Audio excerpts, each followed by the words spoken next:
So let's talk. Do we have a topic, Mary? No, it's the Be Your Own Therapist, and I've invited folks to ask a question. So if anyone has a question to start the conversation tonight. Okay, so we just think we're here for an hour. We're going to listen to, think about, contemplate, and choose if we'd like to internalize some of the information, all of it. Even 1% is fantastic, because the point of it is to remember it's advice. We don't have to take it, it's our decision, but it is advice. It's given as advice. And what's it for? It's to help us develop, from the Buddhist perspective, our unbelievable potential for clarity and contentment and fulfillment and wisdom. I mean, this is exactly really the Buddhist point. I mean, from this perspective, Buddha's view is kind of insane. It's kind of outrageous, kind of radical. He's actually giving us very clearly what he thinks our potential is. He lays it out, and then he lays out all the methodology exactly, step by step. I mean, I think that's pretty rare. I do not think that exists in modern psychology, to be perfectly honest. I mean, there's 47 varieties of it, but it's very, very clear. And it's tried and tested, been going now for a couple of thousand years, and he got it from these genius Indians, who, as His Holiness the Dalai Lama tells us, was more than 3,000 years ago, was the one to begin the investigation into the nature of self. So this is really incredible knowledge, 3,000 years plus, that's been found to be, workable. So it's kind of incredible. It's just a question of hearing it, thinking about it, looking at it, and practicing it. That's it, just practicing it. So, and then, of course, on the basis of our achieving any level of that, it enables us to realize we're in the same boat as everybody else. And then we want to help others as well. That comes naturally. And then we increase that. So that's the idea. So actually, I'll just start off and we'll just see where we go with it. So yesterday I was talking to the Sydney group, and once a month the Australians pop up. It's the Sydney group, but then the people in Melbourne and the people in other places also join in. And what we talked about was using this lovely phrase of Rinpoche's, that we can mold our mind into any shape we like. And I really want to talk about this again, because this is really the essence of being a Buddhist, and it's such a delicious way to put it. So this is what I pointed out yesterday, and I think it's so crystal clear. When we get it clear, it's quite a revelation to us. We actually know this. We actually know we can mold our mind into any shape we like. And meaning, in our culture, if you decide to be a musician, you know that you've got the methods there, and you can turn your mind into the most brilliant musician mind. We know this. We just don't say it this way. That's all. We know that we can, turning ourselves into a cook, into a carpenter, whatever we really decide to do. We know the methods are there. But I suppose the tragedy is, in our culture anyway, we don't have methods so clearly laid out for how to be a happy, wise, fulfilled, content person. We actually don't think there's such a method. I mean, there are millions of varieties of it, but there's no certainty. There's no kind of agreement. There's no tried and tested methods like there are to be a musician. I mean, my mother was a musician, and she tracks her knowledge back for hundreds of years. There's no, I think in our psychological views, there's nothing like that. Then of course we have what we call religion, and in these days, religion really is the lowest of the totem pole, and we think it's a question of believing in something and crossing your fingers. But the Buddhist approach really is totally the same as the modern world's view. But the radical point is, Buddha's got the methods not to turn you into a musician or a carpenter, but into a happy person. Very, very simply putting it, a wise, happy person. I mean, this sounds almost like a joke to us. We think, oh yeah, how cute. We just don't even look into it, But this is the point. But the trouble is, as Lama Zopa Rinpoche says, this is very shocking actually, but it's so true. The vast majority of all humans on the planet have absolutely no idea that what goes on in their mind plays any role at all, and I'm going to finish the sentence, plays any role at all in our becoming a happy or a suffering person. Whereas we know exactly, those same people know exactly that everything that goes on in your mind in relation to music counts. In fact, plays the most important role. We know this, but we don't speak it like this, But if we speak it like this, it's quite shocking. So what is it that makes us convinced if we, and that's hard enough work because we're all lazy and we all think I can't do it and can't be bothered and we give up. But we know the methods are there and we see endless examples of musicians and cooks and carpenters in front of us, giving us the courage to know it's possible. Because that's the view in Buddhism. So they're all these so-called people, so-called lamas, so-called gurus, so-called yogis, all these cute words. But they're the proof of the pudding, just like Bach, and Mozart are the proof of the pudding of music. It is the same as that, but we don't think of it like that because we think of religion as mystical and cross your fingers and it's to do with a creator and it's like this weird, wacky ideas we have. But nevertheless, even if we do understand this is possible, what makes it so much more difficult? It's much easier to become a mathematician or a musician than it is to become a happy, wise person. Why? And we have to look at the reasons why, because these are our stumbling blocks, But the first point is even to recognize that what goes on in our mind is the main player in becoming a happy, wise person, in just the same way that we know that what goes on in our mind is the main player in becoming a musician. We know that without exception. We don't say it that way, but we would absolutely agree. You could have the best piano on the planet. You could have the best music on the planet. But if you don't do the work, you won't become a musician. But we don't think that when it comes to being happy. We think it totally depends upon the person out there, the event out there, the things out there. In other words, it's almost as if we totally are convinced that the main reason, the main method to become a musician is have a good piano and a good musician and a good teacher. But my mind doesn't count. I mean, this is quite schizophrenic, actually, isn't it? But that's what we think. When it comes to happiness and suffering, that's what we believe. And that's our tragedy. So the first job is to even be confident. This is pretty intense. And even among all of our so-called Buddhists who go blah, blah, blah, Buddha this and Buddha that and know all these words, look at what happens the millisecond something goes wrong. Look at what happens the millisecond the external event looms large. We lose all common sense and we blame the object.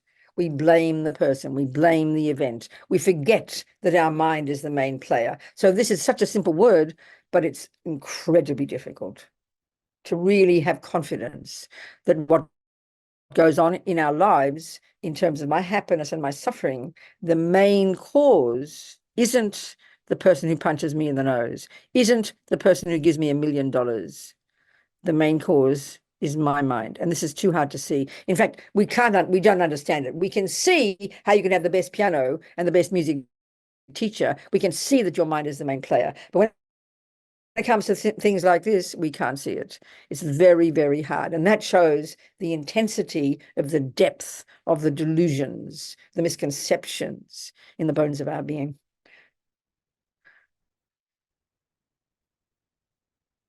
That's why it's a difficult job.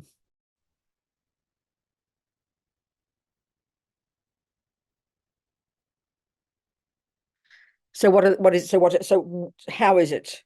So how can we prove this to be true? I think it's not difficult. We all know that one morning you can wake up and you feel quite content. And you drive the car and the red lights are there and you don't mind so much. And the next day you wake up and you're neurotic and anxious and the red light makes you have a mental breakdown. We know experiences like this continually, but we don't join the dots, All that does is prove that our mind is the main player. When you hear about people in prison, like my friend Sunny, the one I always talk about, who radically changed her mind, who was in her cell 17 years, accused of murdering 2 policemen, husband had been executed, his brains burst into flames, she lost her children, lost her family, was totally seen to be guilty for all these years. And she decided, finally, she said, I can't change anything, but they can't take my mind from me. So she became a happy, wise person. How? Nothing cosmic, I promise.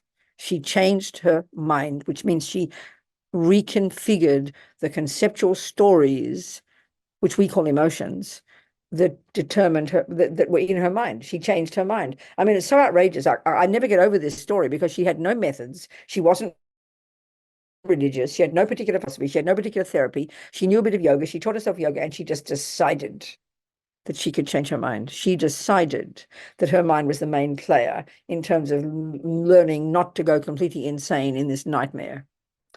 I mean, this for me, she is the most perfect example. And she wasn't a Buddhist or a Christian or a Jew or anything else. She had no path except what was inside her. So for me, she was one of the most intelligent people I've ever met for that very reason. She discovered it, the truth of it herself. She saw it nakedly, that being angry and enraged and despairing, you know, these are not the words she used, but the anger, the rage, despair were rooted in being conceptual stories, interpretations of this nightmare. And she knew she could change her interpretations, which means she could put a good light on them. She could see it through the lenses of positive states of mind. As she said herself, I decided I am not in a cell. I am in a cave. I am not a prisoner. I am a monk. She said those words, you know. So it means she changed her interpretation of this nightmare. So, I mean, for me, you can't say more. She's like a perfect example of every word that Buddha's saying. She didn't quote Buddha. She doesn't particularly like Buddha. She doesn't care about Buddha. She's a friend of mine now. She's out of prison. We chat, you know. She talks about how accepting whatever the universe brings. That's how she calls it, which in a sense is what a Christian would say: is you accept whatever God brings you, and if you have the view of karma, it's whatever your karma brings you. So she calls it the universe, but it's the same idea actually. So I mean, that's profound. That's incredible, amazing, amazing. I have such respect. So it's possible. When we see examples like this, we know it's possible, but we sort of think, oh, I can't do that. I mean, we have the Dalai Lama as our example. For how many years we've been around the Dharma, we can see his holiness staring us in our face.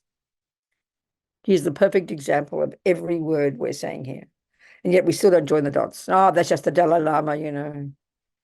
We forget it all tomorrow when our sister is mean to us. We lose the plot. We forget it all, you know, because the intensity of attachment and aversion are so overwhelming, are so utter in our mind. That's our problem, of course, and rooted in the most primordial misconception that, you know, that asserts and believes in an intrinsic me. And that's the trouble. In other words, it's as if you have such intense belief that you absolutely cannot possibly change your mind and learn to cook. That's how deep the delusion is, you know. Even deluded people know they can do that.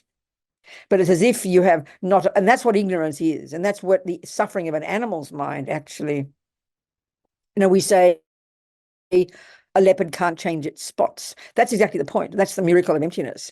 And that's the opposite of the suffering of an animal's mind, or anybody who's got intense ignorance. The intense ignorance, which is ego grasping, is the view that this is absolute and it's truth, and I am right and you're wrong. It is black and it's white. That's the function of ignorance, and that's how deep this ignorance is, that believes in everything as having this intrinsic nature. That's why it's so difficult to know, even to know, that our mind is the main player. But it's too hard to hear it. When you use an example, I mean, that's why we always use the most shocking examples. You know, I mean, it doesn't mean it's possible. If you're 3 years old and you have the karma to have a brutal mother, no, you don't have, no, that's not even true. You're not even true. Even when you're 3, if you've got a positive mind from past karma, you can see your mother differently. This is not even true. It's not, it's true. It depends on what's in your mind. So some people come into this life with incredible qualities, and they're already expressed at the age of 3. And even though they might have fear or whatever, they've still got space in their mind for love and compassion for their mother. This is really clear. It's evident. You can see some children. So even if you're tiny, if you brought that with you, you've got that tendency, you can access it, you know. So I think it's pretty powerful to think about this. And that's the essence of being a Buddhist. Quite frankly, this is the essence, this is the fundamental essence of being a Buddhist, from here to Buddhahood. And what Buddha happens to be saying is that the potential of our mind is that these delusions, these neuroses, these misconceptions are not at the core of our being. They're made up nonsense, and therefore, because they're made up, we can remove them. They have no basis in reality. They're fantasies. And that's really the job of being a Buddhist, that we can, Buddha, the etymology, Bud, implication is we can rid the mind of all the rubbish. Da, the implication is we can develop to perfection all the goodness. That's it. That tells us the result. And then the Buddhism, the path is the methodology of how to do it. So it's not complicated. It just takes a while, that's all. So ask me some questions now. I raved on for 14 minutes. Ask me some questions. Anybody at all, if you'd like to. If there's no questions, it's all right. I'm prepared to keep chatting. Beth. Yes, Beth, sweetheart. Hello, Venerable. Thank you for your teaching. Good, darling. You didn't answer my email about Tantra. Beth, well, that's not to be discussed here, is it? Is it not? No, Can darling. can I not ask you now? No, we can discuss it privately. In fact, well, in fact, that's not true. Whatever I did, that was what I planned to do. There's nothing to say. You made your statement and I didn't need to answer. Oh I no, because let you, I asked another if question. you have a, no, if you have a question, why don't you ask it here for the sake of everybody? Okay. Why do some high lamas have consorts? I have absolutely no idea, Beth. It's too advanced for my mind. I have no concept. No idea, darling. Are these lamas monks or are they lay people? My Dharma friend said that Yangtze Rinpoche. He's not a monk, dear. He's a lay person. He can allowed to have as many girlfriends as he bloody likes. What are you talking? Oh, okay. Yes, so that's the answer. He's not a Okay. monk. You can have 27 girlfriends if he likes. It's up to him. No, but like, why do advanced practitioners use sex for Tantra? I don't Who understand says that. they do? Where'd you get that information from, Beth? You've been studying the Dharma or something recently? No, my Dharma friend And told I me. don't know who. No, you're no idea who your Dharma source is. Get some better sources. How about that? Okay, And read thank a you. few books. How about reading a bit of Lama Yeshe, a valid source? He's all there. You know Yeah, perfectly what these books are there. Instead of hearing your dumb, false Dharma sources, how about using valid sources, Beth? That is my answer. I'm sorry, Venerable. You're right. Thank you. That's Thank a pleasure. you. Okay, anybody else wants to ask dumb questions? Hello, Alison. I have a dumb question. Oh, go, darling. I'll be polite. It's no bet. All right. all Go, right. darling. Thank you. It's good to see you, Venerable. My Yeah. question is regarding karma. And I've been listening to a lot of your teachings like daily. Oh, And wow. my question is regarding, okay, so karma, you've mentioned it's the karma we have today is from past lives, but is there karma also just say from someone when they were 6 years old? Is it always from past lives or I could it understand. be? Now, that's a really good point, Alison. I think the way to say it, and using an analogy, well, first of all, we've got to just remind ourselves that the Buddha's view is that we've got this consciousness, this mind. You've disappeared. Did you fall off the? Still here. You're still there. Okay, good. So, oh, there you go. So then the Buddhist view is that our consciousness, our mind goes back and back and back and back and back. It doesn't come from a creator. It doesn't come from nowhere. It doesn't come from mummy. It's not a function of the brain. Just reminding ourselves of this. And then it continues after we die. This is just the Buddha's observation of, and it's a natural law. It's just the way it is from the Buddhist perspective.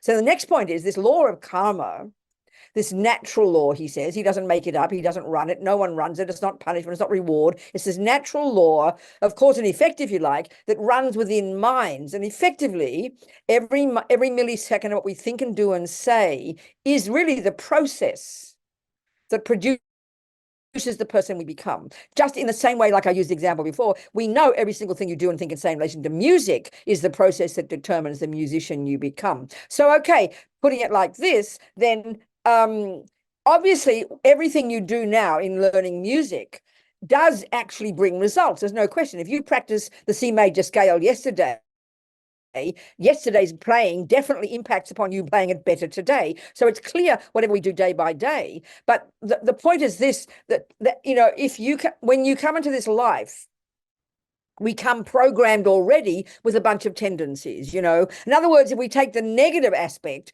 if Mr. Hitler, the Buddhist, the Buddhist view is he came into that life due to some karma, into that Austrian mother's womb, but he came fully programmed with his own tendencies from God knows what lifetimes. He already came programmed. He didn't start as a blank slate, and then his wicked mummy harmed him, or the naughty Jewish people upset him, and then he goes and kills millions of people. He came already programmed with intense karma, with all the millions of people he had a karmic connection with. Karma goes over many lifetimes, especially when it brings massive groups of people together. It's hugely impactful. So now the thing is, okay, so that's one story, one picture. You come into this life. Now, indeed, in this life, we do certain things. But in the same way, now this is a good example, I think, in the same way, there you have a garden, and that garden has lots of seeds in it that you planted in the past, because that's what seeds are. You planted them in the past. And so because what you did today, you put water in the ground and suddenly the rose pops up. So we would tend to think, oh, well, by putting water on the ground, I must have caused the rose to come. But the seed was there from 10 weeks ago. So by lying today, it won't bring an immediate result of you being lied to, but it might act as nourishment from another karmic seed in your mind from 20 lives ago to be lied to. Do you see what I'm saying? So what we do in this life brings its own results day by day, but the fundamental one of sowing seeds, what seeds we plant in this life, won't ripen immediately. So do you see what I'm trying to say? So what Yes, we do, I do. it's sort of like when you put, if you got the seeds in the ground and you do lots of weeding and you do lots of, you put lots of, what's that stuff that helps things grow? What's it called? Fertilizer. The fertilizer is just a catalyst to encourage what's already there to ripen. So what we do in this life acts as like a catalyst to ripen what seeds are already there from the past. And then the things we do in this life not only act as a catalyst to ripen the past seeds, but we also sow new seeds by doing what we do now, which will ripen again in future lives. So it's this constant process, you know. Got it. It's quite Thank you. seeing my point. Yes, thank you. They say it's only very few actions, like really heavy, good or bad actions, that might actually bring the karmic result in this life. Like especially very strong karma with mothers and fathers, or you know, something like that. If you kill your mother, that could be a karma that might even ripen as a result of you getting harmed in this life, as a direct result. But mostly what we do is like a fertilizer for what's there, and then those seeds we do now ripen in the future as actual results. So it's really a learning to distinguish between what fertilizer is and what seeds are, and the different terms they use, because it's quite technical actually. You see what I'm saying? You get the point, Alison? Yeah? Yes, thank you. Okay, good one, darling. Thank you. Yes, everybody, please ask more things if there is a question, if there's anything at all, otherwise I can keep chatting. I think but it's good to talk about karma because it's presented in such a kind of traditional way. When we read the Tibetan texts, especially the Tibetan texts, I say we're Tibetan Buddhists, because it's coming directly from the literature of 2,000 years ago, in the same language, in the same framework, and the same nuance, you know, because it's not a worldview or a way of saying things that we have, but also crucially because all the teachings about karma are being taught to people who have in their bones, because it's in their culture, this assumption of the truth of karma. So when we Westerners hear it, it's a brand new concept. And then, of course, because we've come from creator religions, we then just simply transplant our creator concept of punishment and reward to the concept of karma, which is a fundamental mistake. So that's why, for me, it's so important to repeatedly talk about it as a natural law. No one runs it.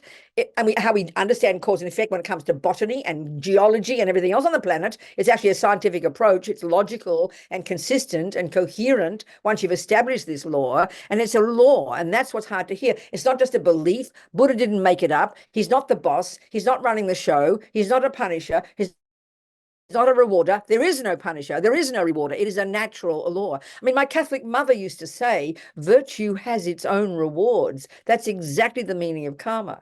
Negative actions bring their own results.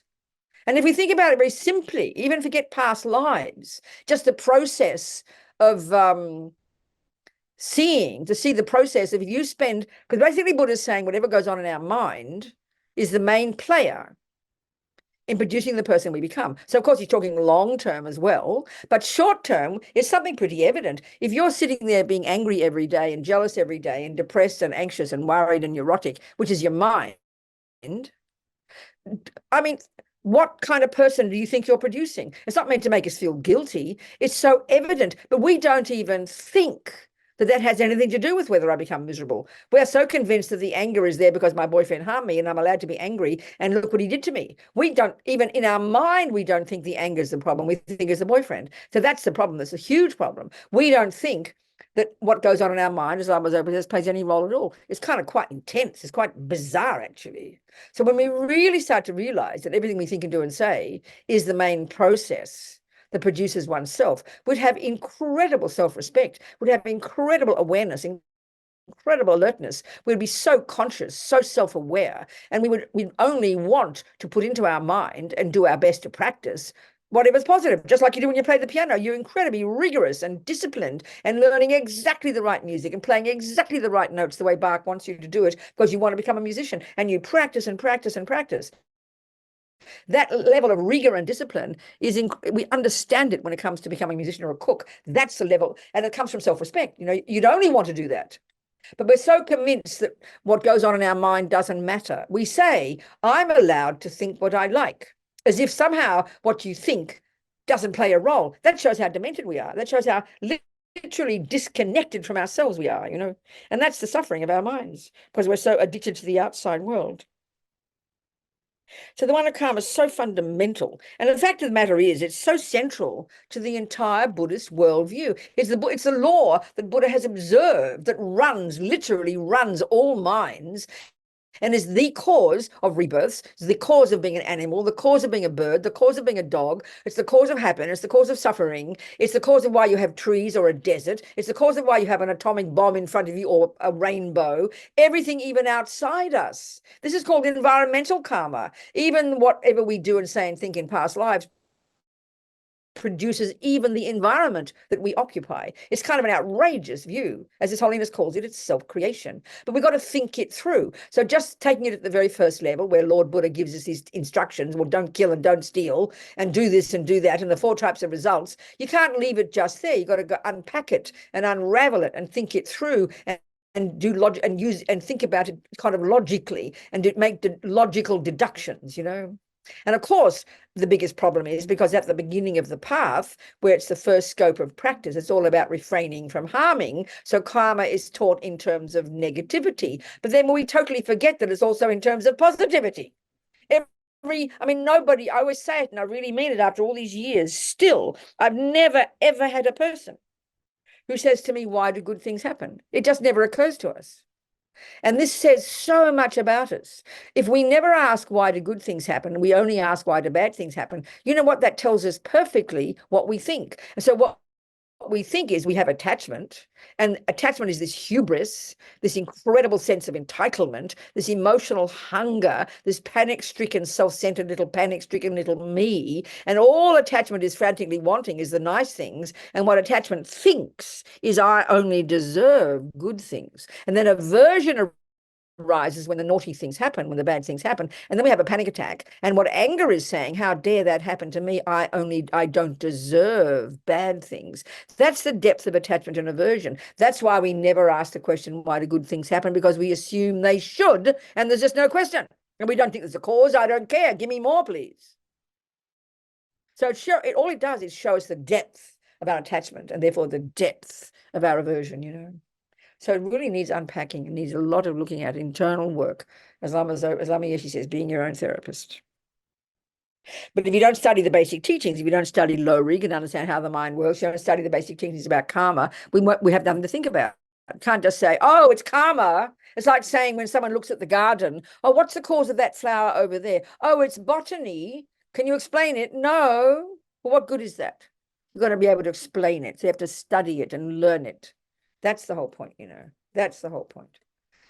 And then we can start talking about it and thinking about it and meditating on it intelligently, not just saying the words mindlessly, it's no benefit at all. So what do you think, people? Come on, ask me some questions. All I know is when I first heard the teachings on karma, when I first met the Lamas, for me, it was like a revelation. It's like what I'd been missing, I'd been a Catholic and I was in love with God. I loved God. I loved all the saints and Our Lady and loved all that and lived in my mind, went to Mass every day and learned the Mass in Latin. But I never thought of God as my creator. So I think I had a Buddhist view already. And it was the best I could get by being born in Australia. There was no point in being born in Tibet in 1944. I wouldn't have gone very far. So I was luckily born in Melbourne to a Catholic family. So I had the chance to grow my view. As soon as I went to Mass, I knew it was my job. I knew I'd be a priest. It was very clear. They all laughed at me, of course, because I wasn't a boy. So I was very fortunate, I feel, to fall into a Catholic family. I was in love with God. I loved God. I loved Our Lady. I loved all the saints. But I didn't think of God as my creator. So really it shows, And then when I heard karma, then that was what had been missing for me. It was like incredible. I was so happy to hear it. That's what had been missing for me. I heard about morality, I heard about clarity, I heard about goodness, I heard about compassion, but I never heard about karma. That was the one I was missing. I was so happy to hear it. From day one, I was happy to hear it, you know. I never heard of it like blame and punishment, never like that, how some people hear it. I never heard it that way. Never, never, never. I love karma. I mean, it's powerful. So anyway, any questions, please? Nothing. Yes, good. Yes, sweetheart. Talk to me again, Alison. Okay, I was saying I don't want to be the only one asking You questions, go but ahead, again, sweetheart. You question. It's fantastic. Go on then. okay, so I How do I wanted say you, Alison? How do I say your name, darling? Allison. Alison. Good. Okay. Talk to me. Okay, so I was listening to one of your teachings, and you were talking about, and I don't know if this was actual or hypothetical or what, but you said a husband and wife had gotten married, and the boyfriend girlfriend were dating, and the karma was great at the beginning. They loved each other, and then after like 6 months, they realized they couldn't stand each other. And you said maybe the karma had run out. So my concern is my life is pretty good. I'm grateful for my karma. And can I think that's going to run out at some point? And then, Alison, that's such a good point. Now that would have been just an illustration. Now this is the point about karma. It's a very interesting point. It's a really good point, actually. Okay, so forget your own life. Okay, forget your own life, but have a look at the world. I mean, I think we can see that this is exactly what happens. So many times, terrible things happen, and then suddenly good things happen out of the blue, seemingly out of the blue. You don't expect it. You don't seem to cause it, but suddenly, your ugly husband drops dead, and you meet a new one, and you have a blissful life for the rest of your 20, 30 years.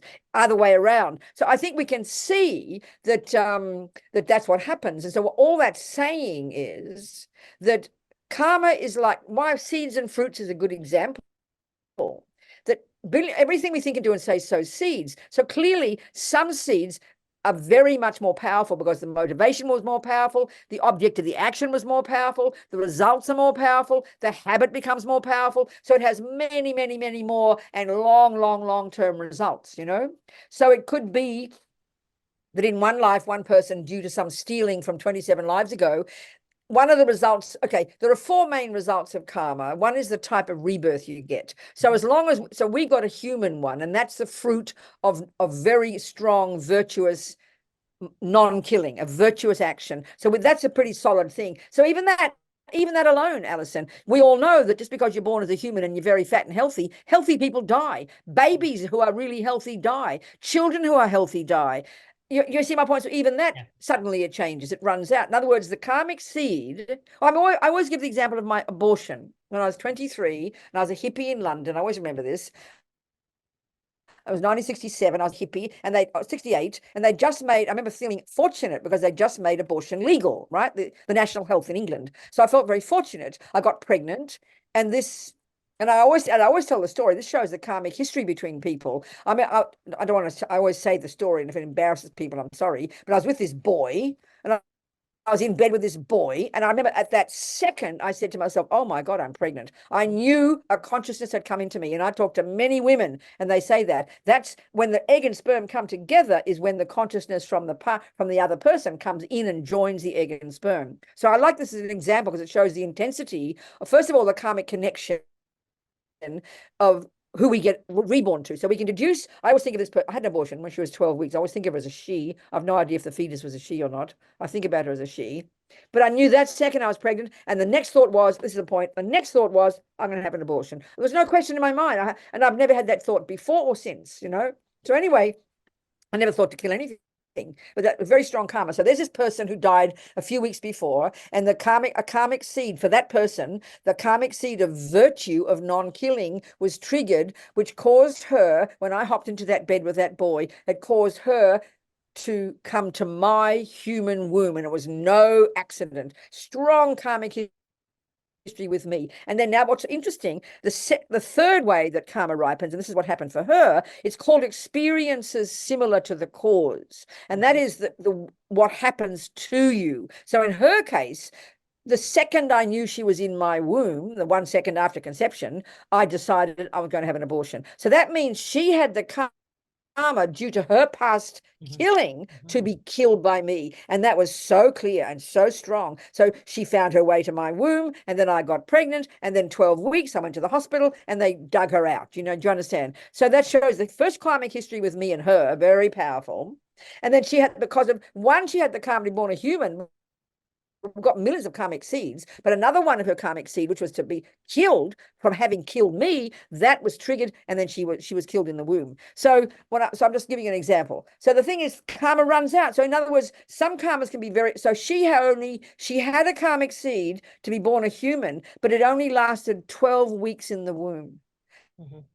Some people live until they're 5. Some people live until they're 95. So the strength of her virtuous karma to live a long life was not there. So that means the karma ran out. Karma runs out. Like some seeds, some flowers last like a day, Some will last 5,000 years, a big fat oak tree. So it's sort of like that. Do you understand my point? So that's why we have to realize impermanence, because this is the trouble that attachment, Alison.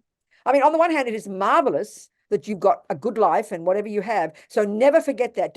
We tend to think, aren't I lucky? No, every single good experience you have, if people who love you, it's because you've had virtuous karma with them and you've loved them. If people don't lie to you, it's because you've spoke the truth. If people don't steal from you, it's because you've not stolen. So rejoice continuously in your own past virtue, because here it is ripening right in front of you in your life right now. But then on the other hand, the other teaching is impermanence. And you know yourself, you can drop dead any minute. Things can change any minute. That beautiful husband can die. The children, the money can run out. Houses fall down. So on the one hand, we have the virtuous results of good karma, happy results. Absolutely love it.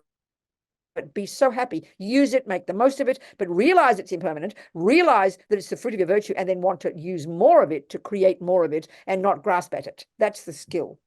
Do you see my point? Okay, thank you. Yes, thank you.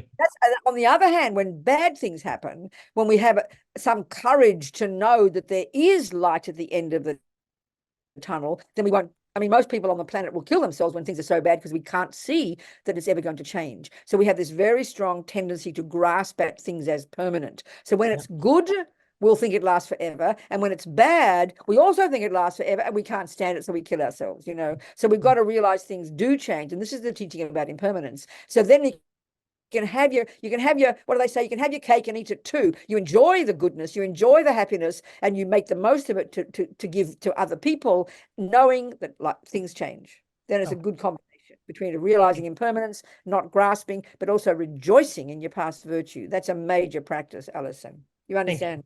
Yes, thank you. Thank you, Al. Thank you. Who else there? Somebody, other questions? Any questions? And so the other thing about karma too, of course, is it's a marvelous example of the first level of dependent arising in order to help us realize emptiness. So it really already, by realizing more and more about karma, seeing it in a more intuitive way, in a more subtle way, as this process of cause and effect, it helps us really, it begins to help us loosen the grip of this poor self-pity me. That's a major one to see, I think, because I mean, I can see that certainly in my life. Like I said, when I first heard about it and tried to listen to the teachings on it and tried to put it into practice, and then try to do the practice every day. And of course, having to talk about it, which is me a great practice because it helps me understand it, that the more, if we look at the way ego is, look at how we are instinctively with the view that our mother made us or whatever, or just we're just some kind of, lucky event or unlucky event that somebody else plonked me on this planet, which is the materialist view. In other words, it really is the materialist view. The scientific view really is the view that literally, I didn't ask to get born. It's a very powerful statement. We say it. I didn't ask to get born. And what we mean by it is it's all just good luck and bad luck. And it's not my fault. And why should I take any responsibility? I didn't just, and it's really right. I mean, I think it's a very logical approach. If your mother and father decide to literally create you, and there's no you from before that second of conception, then I agree with you. It's outrageous. How dare they do bad things to me? How dare anybody do anything bad to me? And there is no cause, and no wonder we all go crazy. So, I mean, it brings the view of fear and resentment and anger and jealousy and low self-esteem. It's terrible, that view. So having the view of karma, if we use it properly, causes us to realize that we're in charge.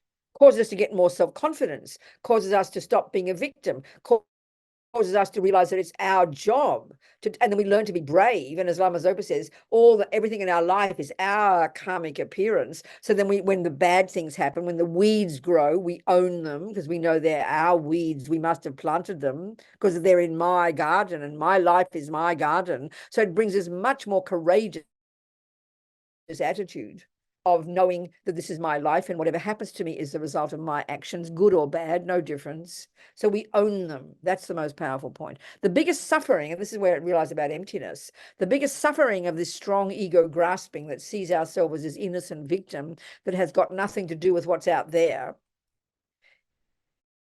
The biggest suffering is that we feel full of fear and panic because we never know what's going to happen. And it's just like this horror, what life is going to bring. Whereas if you have this sense of ownership, like I said to Alison, she has an ownership of all this goodness in her life. She owns it and realizes it's not just good luck. It's because she practiced virtue in the past. She practiced non-killing and non-stealing and non-lying, and now she's getting the results of her own past. Like when you look in your garden and you see the roses, you don't think they're by accident. You know you planted them. That's why the garden example is a brilliant example. You own what's in your garden, and including the weeds.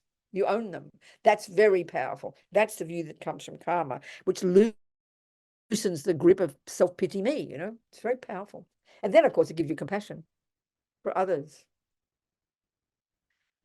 What else, people? Some questions? Nothing else? Nothing? Nothing? Nobody? All right.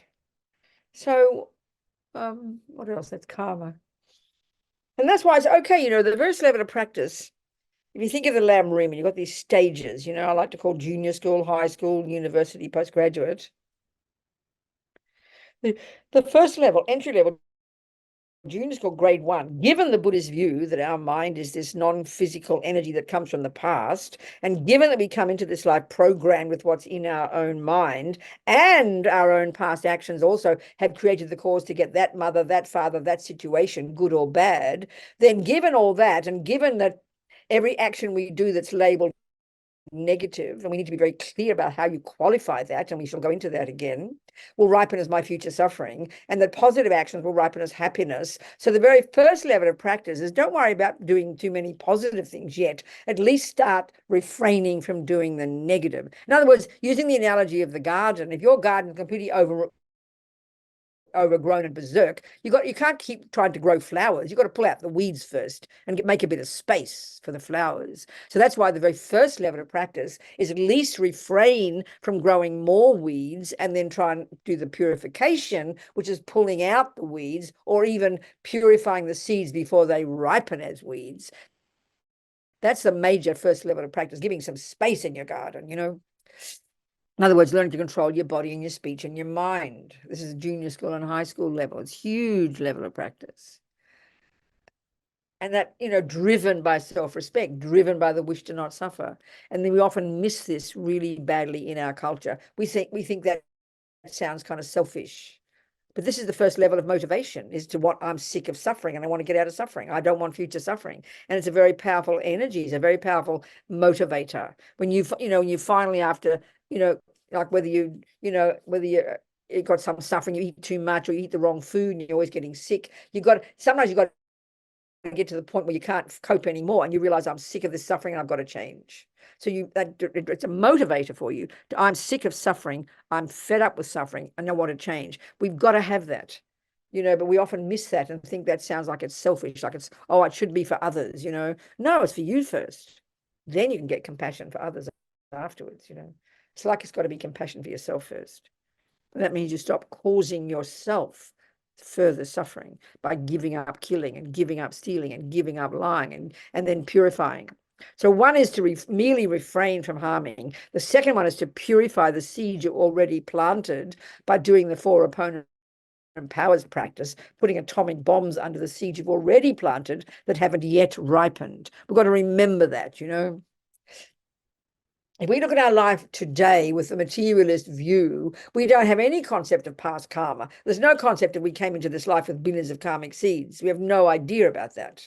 And this is an answer also to Alison's point. We just don't sit there and cross our fingers and hope bad things won't happen. We make sure we purify the causes. So this is one about the weeding analogy. So you've got a good, let's say Alison's got a good garden, beautiful flowers growing. And then she starts to hear that, oh my God, they'll all run out. Well, she knows they will because they're flowers. But you've got to do deeper work. You don't know about all the seeds that are already there under the ground that are the weeds that haven't yet ripened. So you've got to do lots of what's called purification. You've got to do lots of weeding and other work to prevent the weeds from even coming to the surface. And that's called purification, so that you can then nourish your flowers and keep them living, keep them growing. So there's a more subtle work. The purification one is so powerful. So the very first level of practice is stop growing more weeds, stop killing, lying, and stealing. But the second level of practice is to purify the seeds we've already planted in countless past lives, putting atomic bombs under them, preventing them from ripening as suffering, which then gives more life to your flowers and your veggies, and they will continue to be flourished. They will continue to flourish.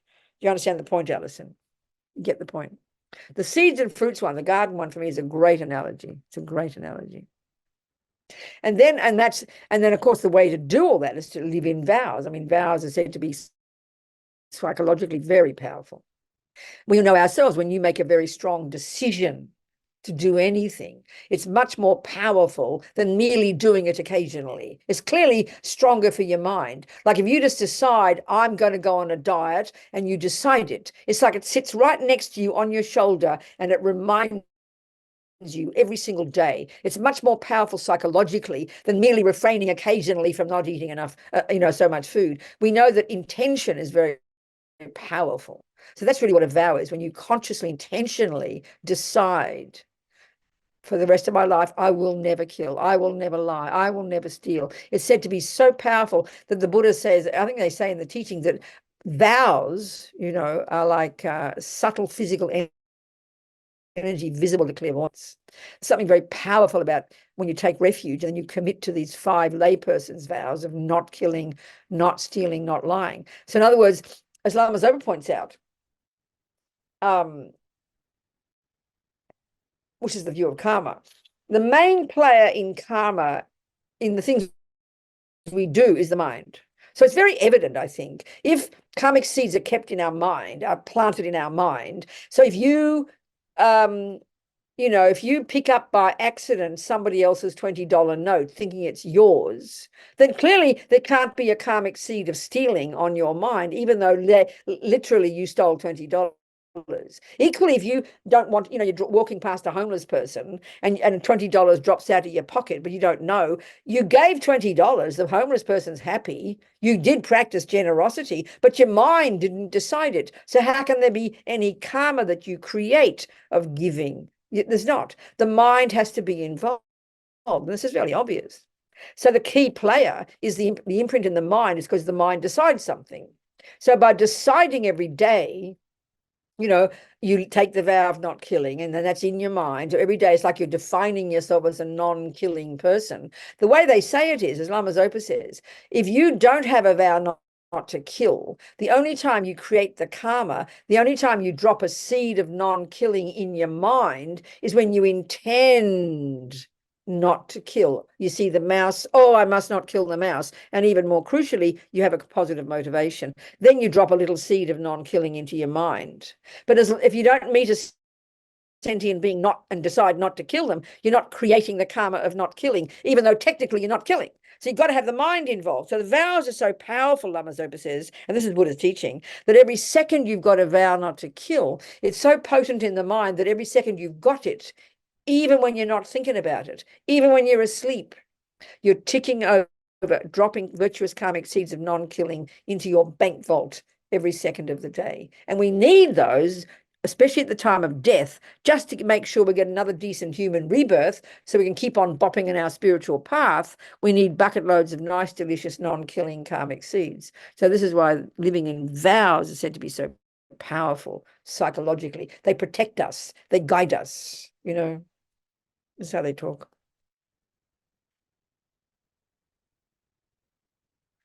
What else, people? We've got 10 minutes to go. We don't have to. We could stop early. I'm doing all the talking tonight.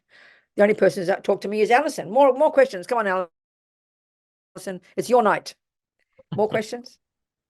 Well, yeah, well, since you asked me, yes, I do. Yeah, come on then. Okay, so my background is Christian, Yep. and listening to your teachings, and I'll just where I'm at, I do believe God created everything, but in listening to Oh, your okay, good. but in Okay. listening to your teachings, I don't believe I no longer believe in punishment and reward. I do Okay. believe in karma, and I don't believe everything out there is creating. I don't believe that. So it's interesting. I still believe in God, but not the way I used to believe in God. No, I hear what you're saying. No, that's a very interesting point. I think that's really, I mean, okay, putting the Buddhist take, yeah, okay. This is what I thought. See, when I was, like I told you, I was brought up a Catholic, and I was in love with God from the second I went to mass. I knew it was my job to be a priest. So here I am, a nun, all these years later. I remember they all laughed at me because I'm not a boy, and I was always in love with this idea of this all-knowing, all-pervasive, all-compassionate energy, and it was called God. And I'd pray to God. I'd pray to, also I was being a Catholic, I prayed to Our Lady and the saints, but as I said before, I never thought of him as a creator, as the source. So that's something that you might still think, and that's how the Hindus think. They believe in karma, but they also have the view of God being this essential energy that's the source of everything. Well, the Buddhist point is, it's not trying to sound silly, that we don't need our source. We don't need a high being. But okay, no, sorry, I'll start again. I gave a talk one time at the Catholic University in Melbourne. One of the girls I went to school, we're all old, that I went to school with, they invited me to give a talk. It was a Catholic conference, right? So I didn't know what to talk about. And I looked at the dictionary just before I had to give my talk. I had a 20-minute slot. I looked up the dictionary for the definition of God. And it said 3 essential qualities: infinite wisdom, infinite compassion, infinite power. I thought, well, that's interesting, because they're the 3 essential qualities from the Buddhist perspective a person who is a Buddha has. And the radical difference is Buddhism would say everybody can become that. We don't need one out there who is our source. We don't come from a source. That's why the Buddhist view is our consciousnesses go back and back and back. We don't need creating, but we all can become this infinite, powerful, loving, compassionate, wise being, so we can be of benefit to others. That's the Buddhist approach to it. Do you understand what I'm saying? So it's a different kind of, it's not, I mean, you said creator, or do you really just mean an all-powerful energy that you feel that exists? Is that what you're Like suggesting? an all-powerful energy. But you say, yeah, I understand. So the thing is, for you, all you do is keep moving. Whatever you're doing, take whatever you works, which people do these days because we're allowed to. Take what works for you, put these two together, and you just keep seeing where all this information takes you. And we've got to get clear in our own minds what we think and how we put all these things together. Because finally, there's no contradiction. I remember when I first became a Buddhist, when I was living in London, I met this nun from the nuns who used to teach me, right? This older nun, and she was 80, now I'm 80, but she was 80 then. And she asked me to give her some reading to do a retreat. And I gave her all these talks. I showed her about meditation, and she had a wonderful retreat. And she came out of her retreat and she said, this has really increased her own ability to have more faith in her God and in her, because it just helped her. The psychological approach helped her, So we've got to find ways. I know the Dalai Lama too, some of his best friends are these Christians, and because there's so much similarity, and we've got to find the similarity. But of course, I mean, in the end, for me, I made this choice to be the Buddhist approach. But the more I understand it, the more I can see the connection with all the other approaches. I think we have to have a very spacious mind. So I think we can be very clear in what we think, but it doesn't have to be a contradiction. You understand? So it's up to each one of us. Move forward on your path, honey. Don't just move forward. Keep going where it takes you. Take the tools that work for you, and clarity will come, as one of my teachers would say. Thank you. You understand? Thanks, Alice. So helpful. You're so helpful. Now, your questions are so important because we all have the same questions, So it's great that you've asked them. And I think we should finish on that note. All right, everybody. So don't give up. Every one of us, keep moving, have courage, have confidence, know our marvelous potential. And then as we learn that, we start to see more and more of others, and we have more and more compassion, and then we have the courage to help them as well. Jangchub, Senchog, Rinpoche, Ma Kie Panam, Ke Gyuchig, Ke Panyam Pa Me Pa Yang, Gong Ne, Gong Du, Pa Shog. And we should do the little prayer that His Holiness Dalai Lama wrote for the Lama Zopa to come back. So we'll just pop that up, Mary. Just people who don't know, Lama Zopa, our teacher, died a year and a half ago. And so the Dalai Lama gave us a little prayer, because as we know, of course, Buddhism talks about reincarnation. So it's a little prayer, this kind of aspiration for Lama Zopa to please come back quickly. He's here it is. A bit bigger, Mary. Just make it a bit bigger. That's better. Yeah, that's better. And the English would be helpful to see. Thank you. So peerless teacher and assembly of the children of the victorious ones, Shravakas and Pratyeka Buddhas, victorious Losang, father and sons, along with the lineage masters, all the objects of refuge in infinite lands, please bestow the virtue and goodness of accomplishing this prayer here and now. Holding and spreading the Muni's precious and complete teachings through explanation and practice, you wore the armor of patience that is never discouraged. Incomparable, venerable Guru, to you I make request. While striving single-pointedly for the sake of the victorious one's teachings, the sole gateway through which all benefit and happiness emerge, and to mother living beings who suddenly departed to peace, such a great loss. Nevertheless, through the undeceiving truth of the blessings of the ocean, of the three jewels and the great waves of bodhicitta, of the children of the victorious ones, may the smile of a reincarnation swiftly beam in glory for fortunate disciples. Okay, dearest people, thank you so much. And thank you for your wonderful questions, Alison. It's helpful for everybody, okay? And everyone move along on our path, whatever you label it, one step at a time. Have confidence, have courage, and never give up. Have confidence. This is the key to success, I tell you. Thank you, darling people. See you next time.